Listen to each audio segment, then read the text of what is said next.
Oil నిక్షేపాలు ప్రపంచంలో number 1గా ఉన్నాయి. అదేవిధంగా బంగారు గనులు ఉన్నాయి. అదేవిధంగా ముత్యాలు, వజ్రాలు, రత్నాలు, కెంపు లాంటి అనేక మైనింగ్ నిక్షేపాలు వెనిజులాలో అద్భుతంగా ఉన్నాయి. అదేవిధంగా అటవీ సంపద ఉన్నది.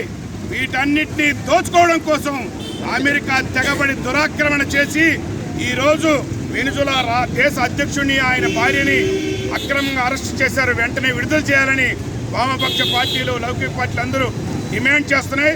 భవిష్యత్తులో అమెరికా తగిన మూల్యం చెల్లించుకోవాల్సి వస్తుంది. గతంలో సద్దాం హుస్సేన్ అదేవిధంగా అరెస్ట్ చేశారు. పనామా అధ్యక్షుని అదేవిధంగా చేశారు.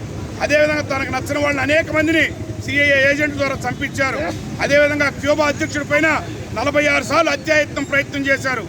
వాళ్ళకు కూడా అదే గతి పడుతుందని చెప్పని తెలియజేస్తూ దేశవ్యాప్తంగా ప్రజానీకం అంతా దీన్ని ఖండించాలి. ప్రపంచ ప్రజలందరూ ఖండించాలి. మన దేశ ప్రధాని కానీ మన ప్రభుత్వం చేసిన ప్రకటన ఏమాత్రం సరైనది కాదు. మేము తీవ్ర ఆందోళన వెలుబుస్తున్నాను అని అన్నారు.